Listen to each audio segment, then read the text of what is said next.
My video for June the 22nd, 2018 is entitled, No Negative Conversation Allowed. Since childhood, I have been actively involved in spiritual and religious groups. When I was younger, I did not even try to distinguish between the two. But as I got older and gained more experience, I realized there is an immense difference.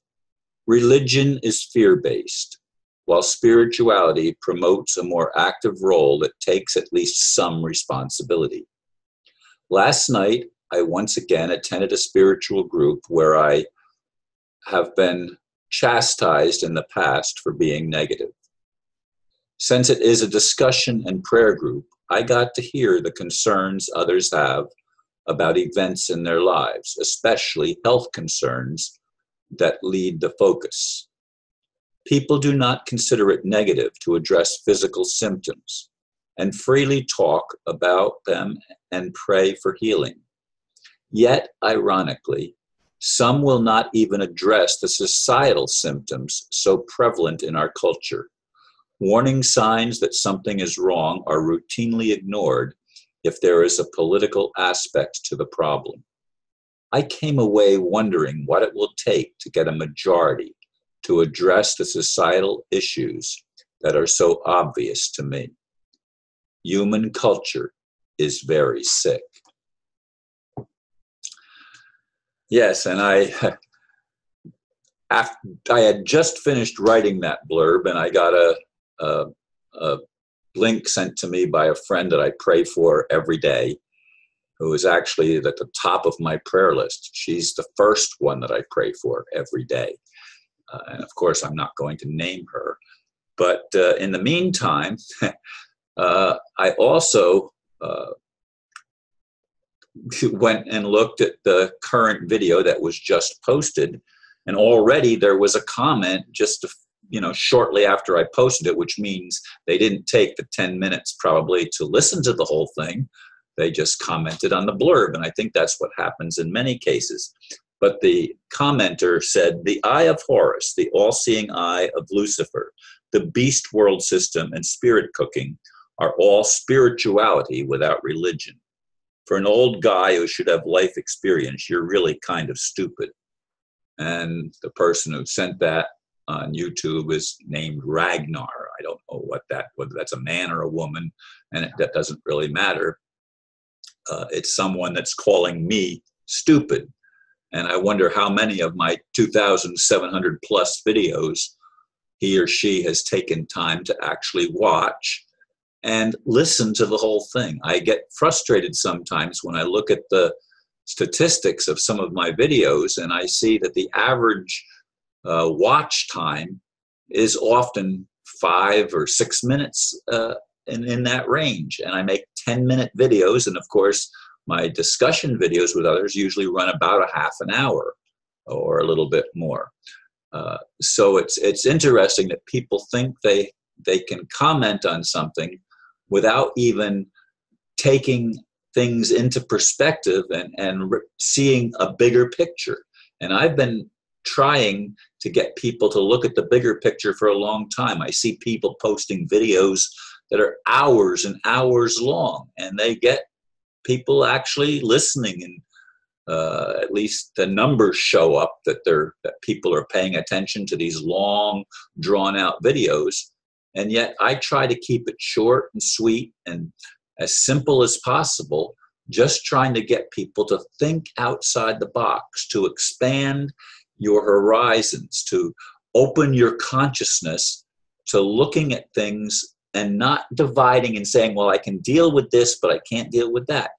People don't have any problem admitting their physical ills. No problem at all. Talking about the pain that they're feeling and that their family is going through, the issues that are happening in their world. And yet the larger world, well, there's nothing I can do about that. Well, there is something we can all do about that. We can become aware that there is a problem. People that seem to be running the show, whether it's politics, religion, business, or any other aspect of human culture, the people that seem to be at the top of the pyramid of control, the all-seeing eye of Lucifer, the beast world system that Ragnar pointed out, people need to pay attention to these things, because we're not going to correct it by ignoring it. First step always is to acknowledge there's a problem and to decide what action I'm going to take in light of this situation. Now, for me, I went through problems where I almost died. I've talked about that before, and I've had 2 open heart surgeries where they cut my chest open and operated on my heart, replacing valves. And I don't take medicine because I've made a choice. And when I have something happen that I feel symptoms, now I just say, God, I'm not finished with my job yet. My job is to help however I can to bring in the kingdom of heaven on earth. That's a political thing, folks, in case you haven't noticed. What is preventing the kingdom of heaven on earth is the monetary system, the political system, the religious system that teaches fear and teaches us that we're less than, that we're terrible sinners, and we need to repent. Who needs to repent, if there is such a thing, is the creator of it all, the creator of the mess.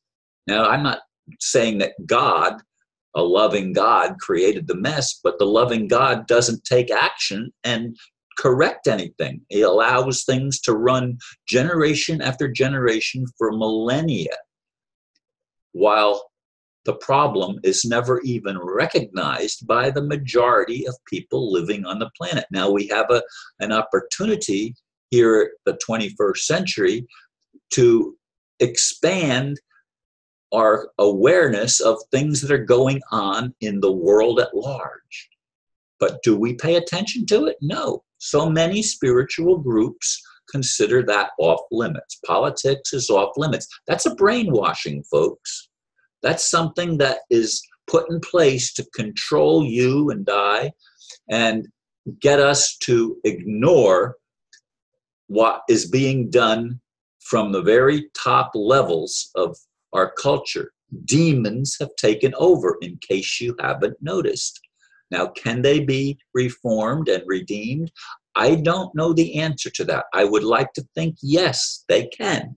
I would like to think that everything is part of the loving creator that I was taught about when I was a little boy, that I just simply seemed to know, even beyond the teachings. I just seemed to know that there had to be God. And I talked to God all the time as a little boy. And I've been talking to God ever since. I pray for people every day. Every day there are certain ones that I pray for routinely. And they're not all blood relatives or anything like that. It's not just family. But of course, it is people that I know and I've had contact with and communication with. Otherwise, I wouldn't even think to pray for them. But I also pray for the world at large, that there will be a mass awakening and we will have some way to gain an enlightened perspective that will transform the human culture and make life better for all of us. No third world and first world or various demarcations that put some people into a negative category and others into a positive category. That's all ridiculous. Positive and negative energy is part of the energy grid, and they have to work together. You can't eliminate the positive or the negative and separate them, because if you do, it disintegrates all of the physical creation. It doesn't hold together anymore, whether it's 3D or 5D or whatever D you want. We've got to get beyond it. Folks, I hope you enjoyed this video, and I hope it's thought-provoking for those that choose to listen. Namaste.